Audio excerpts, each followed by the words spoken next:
மாணவர்களே, இப்பொழுது இந்த வங்கியியல் பாடத்தில் பாடம் 6 12ஆம் வகுப்புடைய வங்கியியல் பாடத்தில் வணிக வங்கி மற்றும் அந்த வணிக வங்கியினுடைய பணிகள் மற்றும் அந்த கிரெடிட் கிரியேஷன் கடன் உருவாக்கம் போன்ற தலைப்புகளை சென்ற வகுப்பில் பார்த்தோம். இப்பொழுது இந்த அனைத்து வணிக வங்கிகளையும் ஒரு நாட்டில் இருக்கக்கூடிய பல்வேறு வகையான வணிக வங்கிகளை நிர்வகித்து கட்டுப்படுத்தக்கூடிய அந்த மைய வங்கி என்ற தலைப்பை இப்பொழுது பார்க்க போகிறோம். சென்ட்ரல் பேங்க்னு சொல்கிறாங்க. ஒவ்வொரு நாட்டுக்கும், உலகில் உள்ள அத்தனை நாடுகளுக்கும் அங்கே இருக்கக்கூடிய வங்கிகளை நிர்வகிக்கக்கூடிய ஒரு தலைமை வங்கி என்று ஒன்று இருக்கும். அதுக்கு பேர் வந்து நம்ம மைய வங்கி என்று எடுத்துக்கொள்கிறோம், அல்லது ஆங்கிலத்தில் சென்ட்ரல் பேங்க் என்று சொல்கின்றோம்.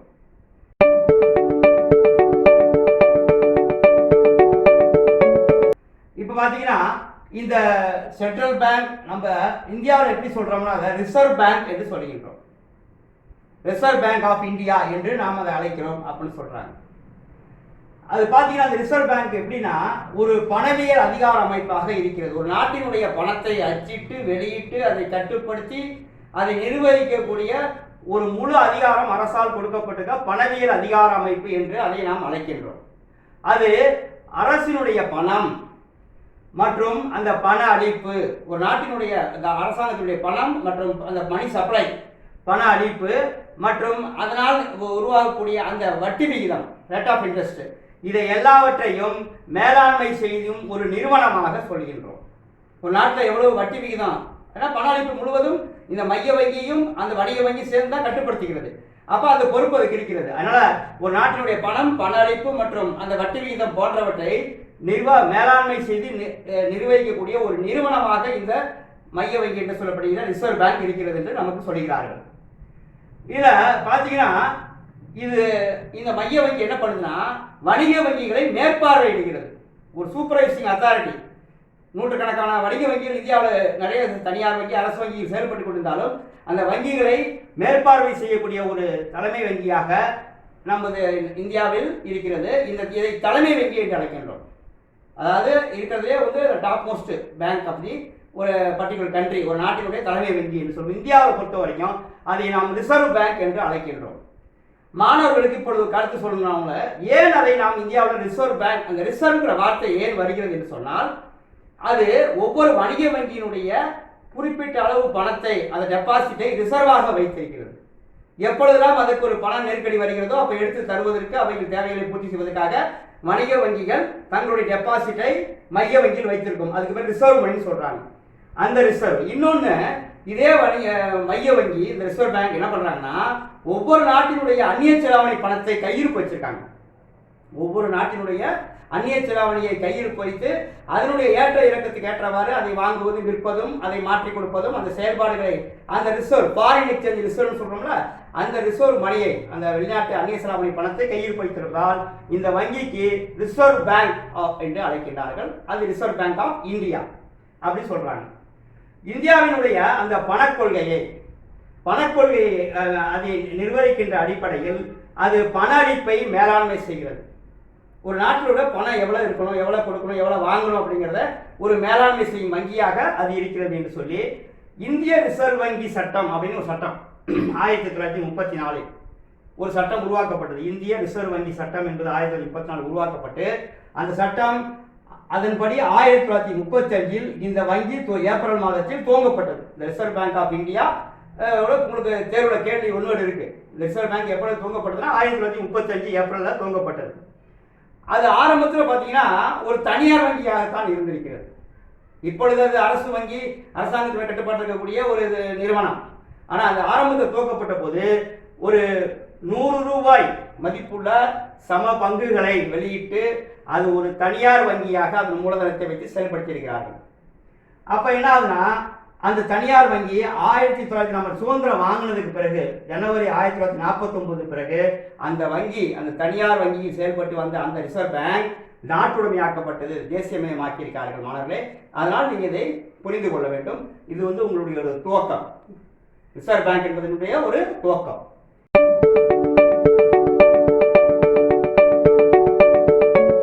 சரி, இந்த ரிசர்வ் பேங்கிற்கு பல்வேறு பணிகள் நமக்கு இருக்கிறது. அது புத்தகத்திலே நமக்கு பார்த்தீங்கன்னா ஒரு 16 பாயிண்ட் கொடுத்துட்டாங்க.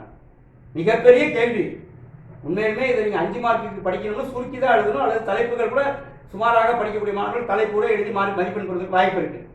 அதனால் பார்த்தீங்கன்னா 14 தலைப்புகள் கொடுத்துருக்கு. இது முழுவதும் நீங்கள் அப்படியே எழுதினா கூட உங்களுக்கு 5 மதிப்பெண் கேள்விக்கு அதிகமாக தான் இருக்கும். அதனால் நீங்கள் தலைப்பிட்டு சுருக்கமாகத்தான் எழுத வேண்டியிருக்கும் தேர்வில், அல்லது சில தலைப்புகளை நீங்கள் விரிவாக எழுதி மதிப்பெண் பெறலாம்.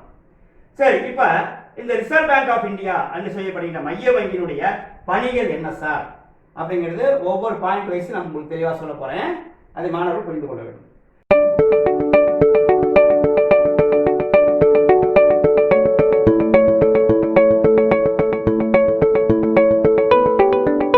முதல் பணி ஒரு பண அதிகார அமைப்பு. ரிசர்வ் பேங்க் என்பது ஒரு அதாவது என்ன சொல்றாங்கன்னா மானிட்டரி அத்தாரிட்டி அப்படின்னு சொல்றாங்க, அதாவது பண அதிகார அமைப்பு அப்படின்னு சொல்றாங்க.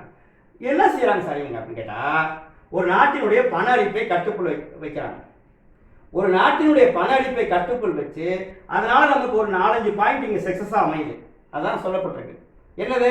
ஒரு நாட்டினுடைய பண அளிப்பை கட்டுக்குள் வைக்கும் போது அந்நிய செலாவணி பரிவர்த்தனை விகிதம் நிலைப்படுத்தப்படுகிறது. அதெல்லாம் சார் அந்நிய செலாவணி பரிவர்த்தனை விகிதம்னா நம்ம இந்திய நாட்டுக்கு அமெரிக்க நாட்டு பணம் எவ்வளோ கொடுக்கணும், இந்திய நாட்டு பணத்துக்கு ரஷ்ய நாட்டு பணம் எவ்வளோ கொடுக்கணும்னு சொல்லி ஒவ்வொரு நாட்டுக்கும் அந்த எக்ஸ்சேஞ்ச் விகிதம் பரிமாற்ற விகிதம் இருக்கும். அந்த அந்நிய செலாவணி பரிமாற்ற விகிதம் நிலையாக இருக்க வேண்டும் என்றால் பண அளிப்பை கட்டுப்படுத்தணும். பண அளிப்பை கட்டுப்படுத்துகிற அந்த பணியை இந்த ரிசர்வ் பேங்க் செய்கிறது. இந்த பண அளிப்பை கட்டுப்படுத்தி அடுத்தது சாதகமான செலுத்து நிலை பேணுதல். அதனால சார் செலுத்து நிலைனா இப்போ ஏற்றுமதி இறக்குமதி பண்ணும்போது நம்ம நாட்டிலேருந்து அவங்க நாட்டுக்கு பணம் தர வேண்டியிருக்கும், அவர் மற்ற நாடுகள் நம்ம நாட்டுக்கு கொடுக்க வேண்டியிருக்கும். இதை செலுத்து சமநிலைன்னு சொல்றாங்க. இந்த செலுத்து சமநிலையை ஏற்படுத்த வேண்டும் என்றால் அதன் இந்த பண அளிப்பை கட்டுப்படுத்தி அது செய்கிறாங்க. அது ஒரு பணி செய்கிறது. அடுத்தது நிதி நிலைப்பாடு அப்படின்னு சொல்றாங்க, பினான்சியல் ஸ்டெபிலிட்டி. இது செய்யறதுக்கும் அந்த பண அளிப்பை கட்டுப்படுத்தி செய்கிறது. அடுத்தது மிக முக்கியமான ஒரு பணி, ஒவ்வொரு நாட்டையும் பாதிக்கக்கூடிய விஷயம், பணவீக்கத்தை கட்டுப்படுத்தும். இந்த பணவீக்கத்தை கட்டுப்படுத்துறதுக்கும் நான் முன்னாடி நடத்திருக்கேன் உங்களுக்கு, பணவீக்கத்தை கட்டுப்படுத்துறதுக்கும் பண அளிப்புக்கும் நிறைய தொடர்பு இருக்கு. அதனால் பணவீக்கத்தை கட்டுப்படுத்துறது ஒரு விஷயம். அதாவது விலைவாசி உயர்வு ஏற்படாமல் பணத்தின் மதிப்பு குறையாமல் பார்த்துக் கொள்ள வேண்டும். அடுத்தது வங்கி அமைப்பு. ஒரு நாட்டில் சிறந்த பேங்கிங் சிஸ்டம் இருக்கணும். அதை இந்த ரிசர்வ் பேங்க் உறுதி அளிக்கிறது, நமக்கு செஞ்சு கொடுக்குது, நம்ம சேஃப்டியாக செஞ்சு கொடுக்குறாங்க. அதனால இந்த வங்கி அமைப்பை மிக சிறப்பாக நமக்கு செய்து கொடுத்து உறுதி அளிப்பது, அந்த அந்நிய செலாவணி பரிமாற்ற விகிதத்தை நிலைப்படுத்துதல், சாதகமான செலுத்து நிலையை உருவாக்குதல் போன்ற பணிகளை இந்த பணவியல் அதிகார அமைப்பு என்ற தலைப்பில் ரிசர்வ் பேங்க் நமக்கு செய்கிறது.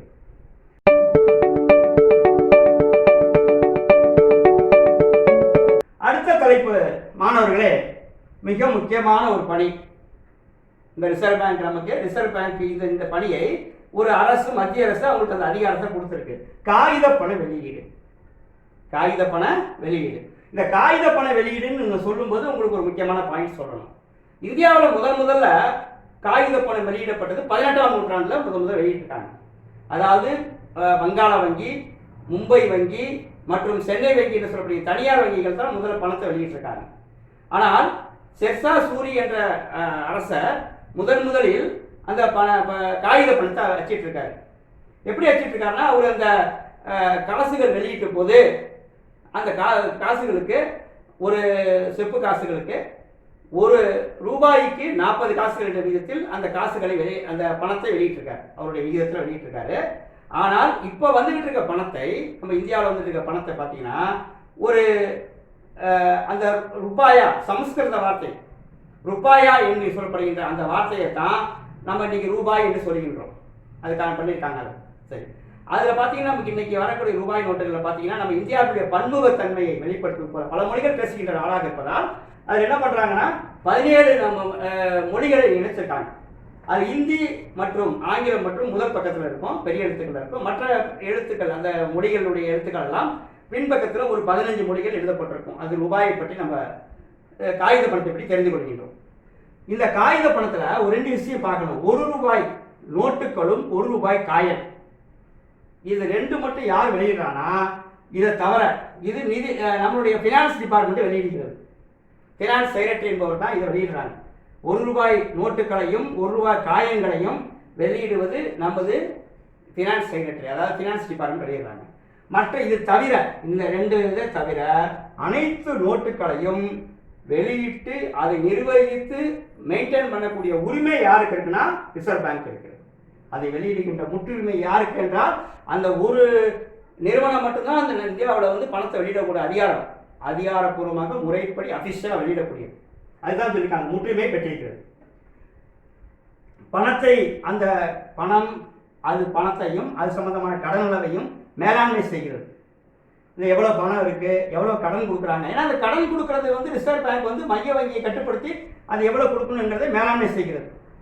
இது வந்து பணத்தை வெளியிடும் ஒரு அதிகார அமைப்பாக செய்கிறது. இதோட முக்கியமான வேலை ரிசர்வ் பேங்க் என்னன்னு கேட்டீங்கன்னா, இவங்க அபிஷியலாக வெளியிடக்கூடிய பணத்துக்கு நாட்டில் சிலர் போலித்தனமாக கள்ளப்பணம் வெளியிடுவதற்கு வாய்ப்பு இருக்கிறது.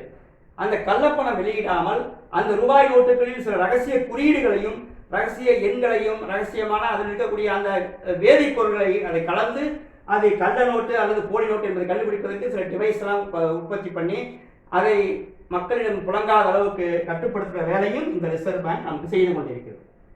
அதனால் காகித பண வெளியீடு என்பது முக்கியமான விஷயம்.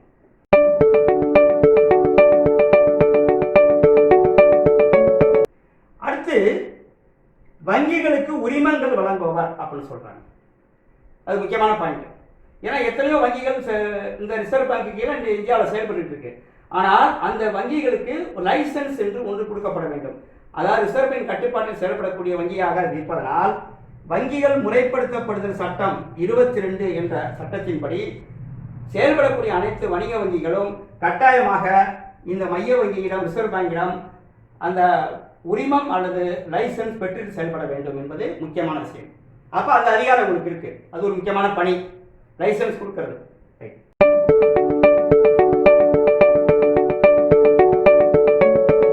அடுத்தது 4வது பாயிண்ட் என்ன சொல்றோம் மாணவர்களே, அரசுக்கான வங்கி.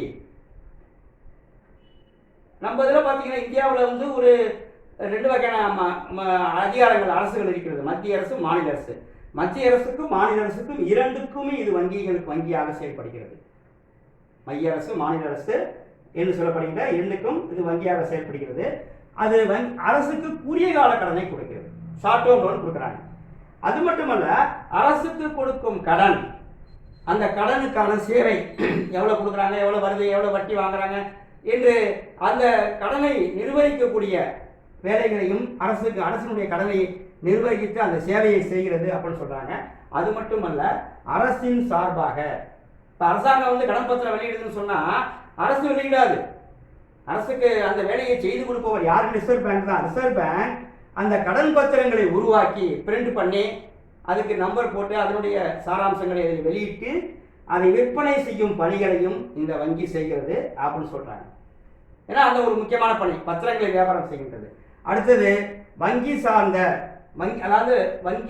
வங்கி சம்பந்தப்பட்ட பல்வேறு விஷயங்களை அரசுக்கு இது நிதி சார்ந்த ஆலோசனைகளை கொடுக்கிறது. ஏன்னா ஒரு நாட்டுக்கு நிதி சம்பந்தமான அத்தனை பிரச்சனைகள் வரும்பொழுதும் ரிசர்வ் பேங்கினுடைய அதிகாரிகள் தான் அவர்களை அரசுக்கு ஆலோசனைகளை வழங்குவார்கள் என்று சொல்லி இந்த பாயிண்டை நமக்கு இங்கே தெளிவாக கொடுத்திருக்குமார்களே, இதை நீங்கள் படித்துக் கொள்ளுங்கள்.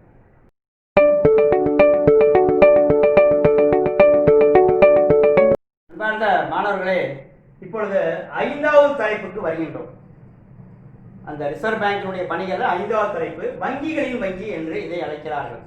நாட்டில் எத்தனையோ வங்கிகள், நூற்றுக்கணக்கான வங்கிகள் இது செயல்பட்டுக் கொண்டிருக்கிறது. அந்த வங்கிகளுக்கெல்லாம் இது தலைமை வங்கியாக செயல்படுகிறது. அத்தனை வங்கிகளையும் கட்டுப்படுத்தி நிர்வகிக்கக்கூடிய ஒரு கட்டுப்பாடு அதிகாரம் மிக்க வங்கியாக இந்த ரிசர்வ் பேங்க் நமக்கு செயல்படுகிறது அப்படின்னு சொல்லி இப்போ பார்த்தீங்கன்னா அந்த வணிக வங்கிகளுக்கு வேண்டிய கடனை அளிக்கிறது.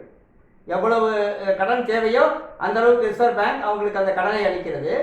அதே போல அந்த வணிக வங்கிகளிலிருந்து வைப்புகளையும் ஏற்றுக்கொள்கிறது. அப்போ ரெண்டுமே செய்கிறாங்க. அது எப்பொழுது தேவையோ அப்பொழுது கடன் அளிக்கிறார்கள், அவர்கள் கொடுக்கின்ற அந்த வைப்பு டெபாசிட்டை ஏற்றுக்கொள்கிறார்கள். அதே போல ஏற்கனவே சொன்ன மாதிரி அந்த வணிக நிறுவனங்களுக்கு அந்த நிதி சுழற்சிக்காக மாற்று சீட்டுகளை வணிக வங்கி கழிவு செய்து அவர்களுக்கு மீண்டும் அந்த பணத்தை இந்த ரிசர்வ் பேங்க்ல கொடுத்து அதை கழிவு செய்து அந்த பணத்தை மீண்டும் மீட்டுக் கொள்வார்கள். வணிக வங்கிகள் மைய வங்கியிலிருந்து மீட்டுக் கொள்வார்கள்.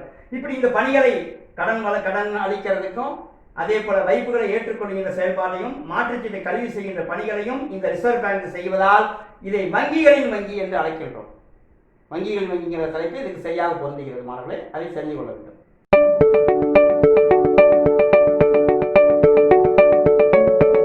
அடுத்தது 6வது பாயிண்ட் என்ன சொல்றாங்கன்னா கடைசி நிலைக்கடன் ஈவோன் அப்படின்னு சொல்றாங்க.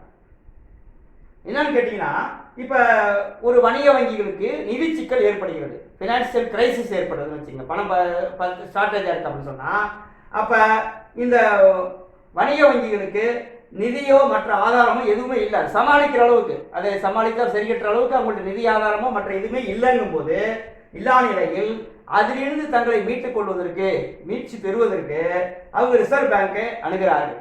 ரிசர்வ் பேங்க் அணுகி அவரிடம் இருக்கக்கூடிய அந்த என்னென்ன அவருடைய அந்த அதை ஈடுகட்டுவதற்கு, ஏன்னா ஒரு லோன் வாங்கினோம்னா ஏதாவது ஒரு சொத்து பத்திரங்கள் ஏதாவது ஒன்று அவங்க அதை ஈடு கொடுக்கணும், அதை ஈட்டுக்கடனாக வாங்கி கொள்கிறார்கள். அவங்கள்ட்ட இருக்க செக்யூரிட்டிஸ் என்னென்ன இருக்கோ அதை பிணையமாக கொடுத்து, பிணையம் வைப்பதற்கு என்னென்ன இருக்கோ அந்த பிணையங்களை வைத்து அந்த ரிசர்வ் பேங்கிலிருந்து ஈட்டுக்கடன் பெற்றுக் கொடுக்கிறார்கள். ஈட்டுக்கடன் என்றால் ஏதாவது ஒன்று நம்ம அங்கே ஒரு அவங்களுக்கு உத்தரவாதத்துக்கு ஒரு சில தஸ்தாவேஜுகளை பத்திரங்களை கொடுத்து அதிலிருந்து நாம் கடனை பெற்றுக்கொள்ளலாம் என்று சொல்லி இதை கடைசி நிலைக்கடன் ஈவோனாக நாம் இந்த ரிசர்வ் வங்கியை அழைக்கின்றோம். அது ஒரு முக்கியமான பணியை செய்கிறது.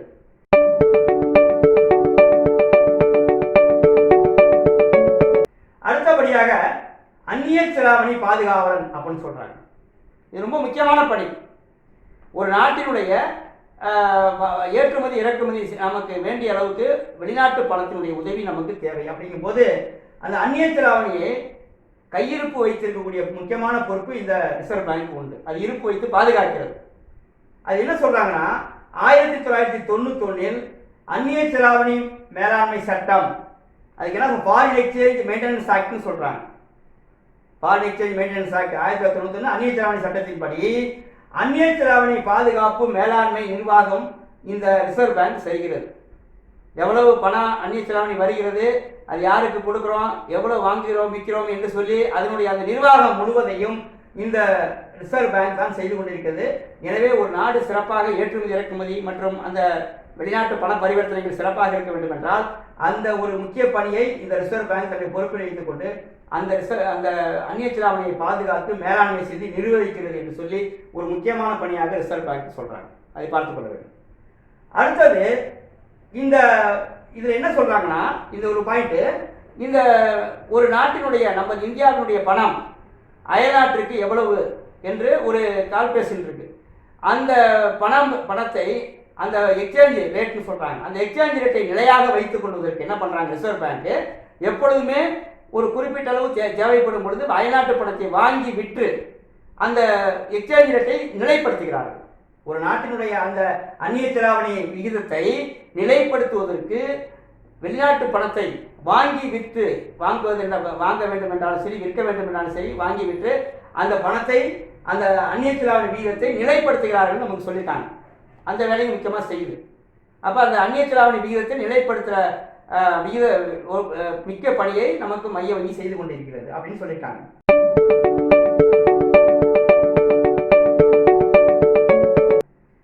எட்டாவது பாயிண்ட் என்ன சொல்றாங்கன்னா, தீர்வாக செயல்படுகிறது அப்படின்னு சொல்றாங்க.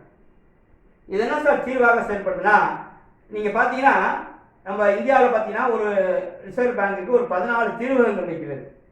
இது என்ன சார் தீர்வகங்கள்னு சொன்னா, எத்தனையோ பரிவர்த்தனைகள் நடக்கிறது வங்கிகளுக்கு இடையே இந்த வங்கி அந்த வங்கிகளுக்கு செக் அனுப்புறது, அந்த வங்கி இந்த வங்கிகளுக்கு செக் அனுப்புறது, இங்கேருந்து டிராஃப்ட் அனுப்புறாங்க, அங்கேருந்து டிராஃப்ட் அனுப்புறாங்க, பண பரிவர்த்தனைகள் நடைபெறுகிறது. இப்போ கூட நம்ம ஏடிஎம்ல போய் பார்த்தீங்கன்னா வெவ்வேறு நம்ம ஒரு வங்கியில் கணக்கு வச்சிருந்தாலும் இன்னொரு வங்கியிலேருந்து பணத்தை நம்ம எடுப்போம். அதே மாதிரி ஒவ்வொருவரும் மாற்றி மாற்றி தங்களுடைய பரிவர்த்தனைகள் செய்து கொண்டிருப்பார்கள்.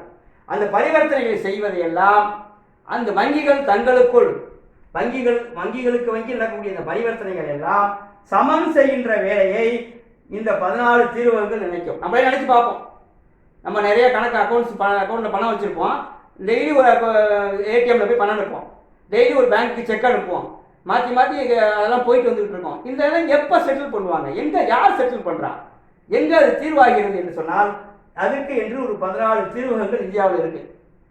அவங்க அந்த கணக்கு வழக்கெல்லாம் ஸ்டேட் பேங்க் கொடுக்க வேண்டியது, ஸ்டேட் பேங்க் இந்தியன் பேங்க் கொடுக்க வேண்டியது, இந்தியன் பேங்க் ஐஓசி கொடுக்க வேண்டியது என்று சொல்லி அதை லெட்ஜர் என்ட்ரி பண்ணி அதை அவர்கள் சரி கட்டி கொண்டு சமன்படுத்துகிறார்கள். வங்கிகளுக்கு இடையில் நடக்கின்ற பரிவர்த்தனைகளை சமன் செய்வதற்கென்று 14 தீர்வகங்கள் இந்த ரிசர்வ் பேங்குடைய கட்டுப்பாட்டில் செயல்படுகிறது மாணவர்களே. அதனால் அதை பார்த்து அவர்கள் அந்த பரிவர்த்தனை கருவிகளையும் மற்றும் அது சம்பந்தமான அறிவுறுத்தல்களையும் இந்த ரிசர்வ் பேங்க் அவர்களுக்கு அளிக்கிறது என்று சொல்லி இதை நீங்கள் தெளிவாக புரிந்து கொள்ள வேண்டும் என்று கேட்டுக்கொள்கிறேன்.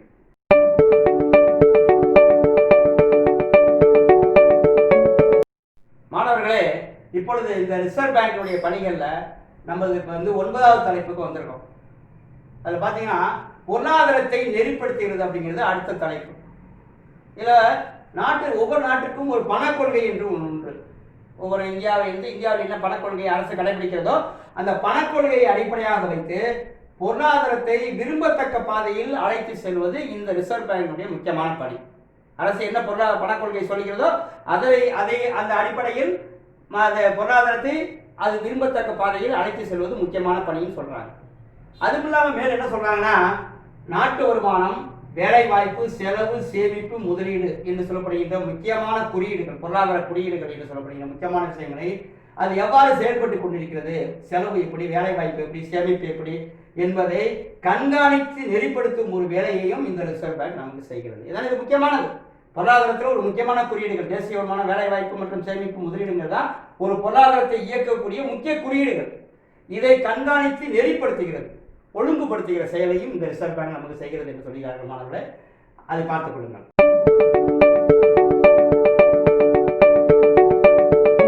அடுத்தபடியாக 10வது பாயிண்ட், அரசினுடைய கடன் பத்திரங்களை நிர்வகிக்கிறது அப்படின்னு சொல்றாங்க. எப்படின்னு பார்த்தீங்கன்னா, ஒரு குறிப்பிட்ட சதவீதத்தில் அரசு பத்திரங்களை சொத்துக்களாகவும் பொறுப்புகளாகவும் சில நிறுவனங்கள் வச்சிருப்பாங்க. நிறைய நிறுவனங்கள் தங்களுடைய சொத்துக்களாகவும் பொறுப்பு, அதாவது என்ன சொன்ன அசட்ஸ் அண்ட் லைபிலிட்டிஸாக அந்த அரசினுடைய பத்திரங்களே வச்சிருப்பாங்க. அவற்றை அந்த நிறுவனங்களை ரிசர்வ் பேங்க் கண்காணிக்கிறது.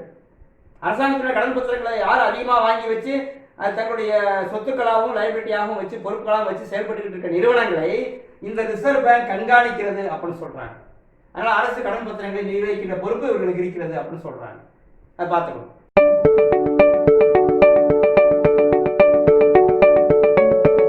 அடுத்தபடியாக 11வது பாயிண்ட் என்ன சொல்றாங்கன்னா, செலுத்துதல் மற்றும் தீர்வு செய்வதில் நெறியாளர் மேலாளராக செயல்படுகிறது அப்படின்னு சொல்றாங்க.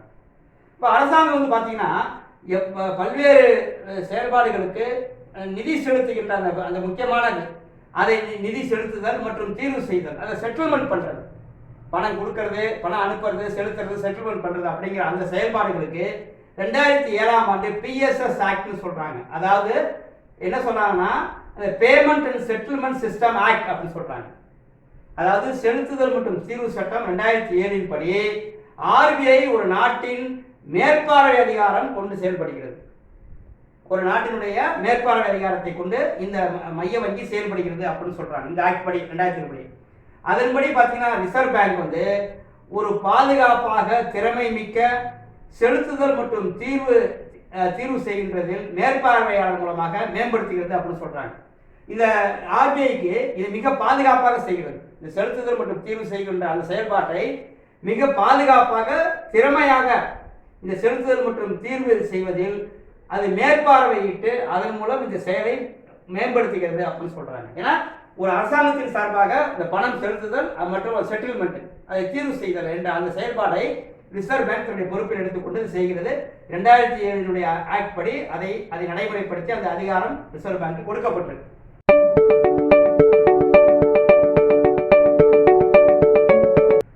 அடுத்தது மேம்பாட்டு பணின்னு சொல்றாங்க. RBI என்ன பண்ணுதுன்னா, ஒரு சிறந்த வங்கி அமைப்பை ஏற்படுத்தி, ஏன்னா ஒரு நாட்டினுடைய வங்கி அமைப்பை ஏற்படுத்துறது பொறுப்பு யாருக்கு இருக்குன்னா ரிசர்வ் பேங்க் தான் இருக்கு. ரிசர்வ் பேங்க் தான் செய்ய முடியும். அப்ப என்ன பண்றாங்கன்னா, உற்பத்தி அதிகப்படுத்தக்கூடிய துறைகளுக்கு கடனை உறுதி செய்கிறது. போன கிளாஸ்ல உங்களுக்கு சொன்னேன், ஒரு ரிசர்வ் பேங்க் வணிக வங்கிகளுக்கு அந்த ஆலோசனையை சொல்லி உற்பத்தி திறன் எங்க அதிகமா இருக்கோ அப்படிப்பட்ட டிபார்ட்மெண்ட் துறைகளுக்கு கடனை உறுதிப்படுத்துகிறது என்று சொல்றாங்க. தேசிய அந்த குறிக்கோளை நிறைவேற்ற மேம்பாட்டு பணிகளை திறமையாக செய்கிறது. ஒரு நாட்டினுடைய தேசிய குறிக்கோளை நிறைவேற்றுவதற்கு ஒரு நாட்டுக்கு எவ்வளவு தேசிய குறிக்கோள்கள் இருக்கும். அந்த குறிக்கோள்களை நிறைவேற்றுவதற்கு மேம்பாட்டு பணி இந்த ரிசர்வ் பேங்க் செய்து கொடுக்கிறது என்று சொல்கிறார்கள். அதே போல நிதி கட்டமைப்பு ஏற்படுத்தக்கூடிய நிறுவனங்கள் ஏற்படுத்துதல், அதாவது நம்ம நாட்டினுடைய நிதி கட்டமைப்புகளை, இந்த பினான்சியல் அந்த ஸ்ட்ரக்சர், அதை ஏற்படுத்தக்கூடிய நிறுவனங்களை ஏற்படுத்துதல் என்பது இதனுடைய பணி. அது மட்டுமல்ல, நிதி சேவைன்னு சொல்றாங்க. நிதி சேவை, நிதி கல்வி அறிவு இவற்றை விரிவாக்கும் பணி செய்கிறது.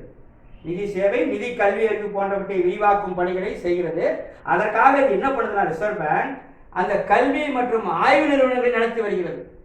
இந்த செயல்பாடுகள் நிதி சேவை, நிதி கல்வி அறிவுகளை விரிவாக்கும் பணி செய்வதற்காக இது கல்வி நிறுவனங்களையும் ஆய்வு நிறுவனங்களையும் ரிசர்வ் பேங்க் நடத்தி வருகிறது. அப்ப இது ஒரு முக்கியமான மேம்பாட்டு பணியாக எடுத்துக்கொள்கின்றோம் அப்படின்னு சொல்றாங்க.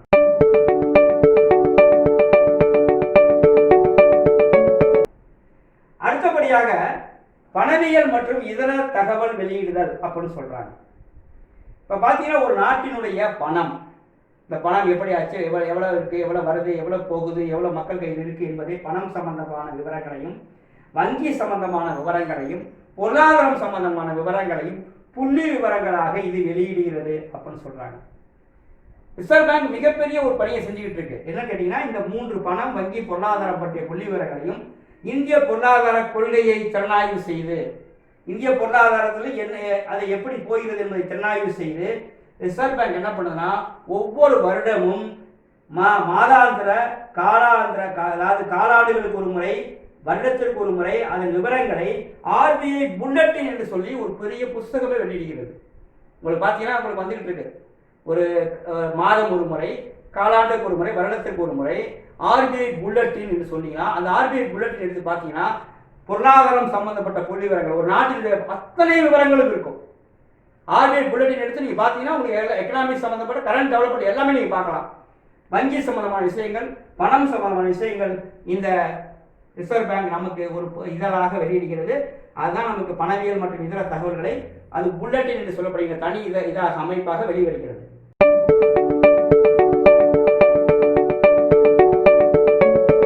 மாணவர்களே, இப்பொழுது 14வது நமக்கு ஒரு பாயிண்டாக பரிவர்த்தனை மேலாளராகவும் நெறியாளராகவும் ரிசர்வ் பேங்க் செயல்படுகிறது அப்படின்னு சொல்லியிருக்காங்க. தலைப்பு ஒன்று. இப்போ IMF என்று சொல்லப்படுகின்ற சர்வதேச பண நிதியம் இருக்கு, இன்டர்நேஷனல் மானிட்டரி ஃபண்ட் என்று சொல்லப்படுகின்ற இதில் இந்தியா வந்து உறுப்பினர். ஆனால் அந்த உறுப்பினர் பிரதிநிதியாக யார் இருக்கிறதுனா, நமக்கு இந்த ரிசர்வ் பேங்க் தான் இருக்கிறது. இந்த உறுப்பினர் பிரதிநிதியாக நமக்கு ரிசர்வ் பேங்க் இருக்கிறது. அது என்ன பண்ணுதுன்னா, இந்த IMF-இனுடைய ஃபாரின் எக்ஸ்சேஞ்ச் நிர்வாகம், IMF-இலிருந்து வரக்கூடிய இந்த வெளிநாட்டு அதாவது அயல்நாட்டு செலாவணி நிர்வாகத்தை மேலாண்மை செய்கிறது அப்படின்னு சொல்றாங்க. அது ஃபுல்லாக பார்த்துக்குது. அடுத்தபடியாக இந்த வணிக வங்கிகளுக்கு இந்த வெளிநாட்டு பணத்தை வாங்கி விற்கக்கூடிய அதிகார அளிப்பு இந்த ரிசர்வ் பேங்க் செய்கிறது. ஒவ்வொரு வணிக வங்கிக்கும் அந்த வெளிநாட்டு பணத்தை, அயல்நாட்டு செலாவணியை வாங்கி விற்கக்கூடிய அதிகாரம் முழுவதையும் இந்த ரிசர்வ் பேங்க் கொடுக்கிறது. அது மட்டுமல்ல, அதிகாரத்தை கொடுத்துவிட்டு அதை நெறிப்படுத்தி செயல்படுத்துகிறது. ரிசர்வ் பேங்க் வந்து வணிக வங்கிகளுக்கு அந்த வெளிநாட்டு பணத்தை வாங்கி விற்கக்கூடிய அந்த அதிகாரத்தை அவர்களுக்கு அளித்து அதை நெறிப்படுத்தி கட்டுப்படுத்துகிறது. அதை ரிசர்வ் பேங்க் செய்கிறது அப்படின்னு சொல்றாங்க. அதனாலதான் பரிவர்த்தனை மேலாளர் மற்றும் நெறியாளர், அந்த எக்ஸ்சேஞ்ச், ஃபாரின் எக்ஸ்சேஞ்ச் ரெகுலேஷனை கட்டுப்படுத்துறது, அதை செயல்படுத்துகிற அந்த அதிகாரம் வணிக வங்கிகள் மூலமாக அதை இந்த ரிசர்வ் பேங்க் செய்கிறது.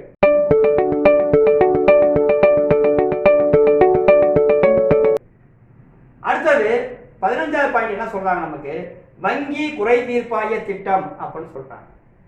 இப்போ பார்த்தீங்கன்னா, ரிசர்வ் பேங்க் பார்த்தீங்கன்னா 1995 இந்த வங்கி குறை தீர்ப்பாய சட்டம் என்பது நமக்கு கொண்டு வரப்பட்டது.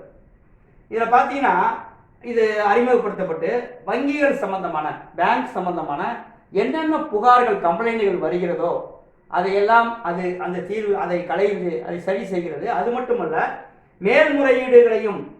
மேல்முறையீட்டில் வரக்கூடிய அந்த புகார்களையும் அது களைகிறது அப்படின்னு சொல்றாங்க. அது மட்டுமல்ல, இன்னும் வேற வகையில் வரக்கூடிய புகார்கள், இப்ப நேரடியாக புகார் கொடுக்காம இன்டர்நெட் மூலமாக, நமக்கு இணையதளத்தின் மூலமாகவும் நமக்கு புகார் கொடுக்கப்பட்டால் அவைகளையும் இந்த ரிசர்வ் பேங்க் அதை களைந்து சரி செய்கிறது. அப்ப எந்த விதமான வங்கி சம்பந்தமான புகார்கள் எது வந்தாலும் சரி, அது இந்த வங்கி குறை தீர்ப்பாய திட்டத்தின் மூலமாக ரிசர்வ் பேங்க் அதை சரி செய்து கொள்கிறது அப்படிங்கிற தலைப்பு நமக்கு கொடுத்துருக்காங்க. ஒரு முக்கியமான பிரச்சனை, என்னென்ன கம்ப்ளைண்ட் வருதோ அதை சரி செய்து கொள்கிறது.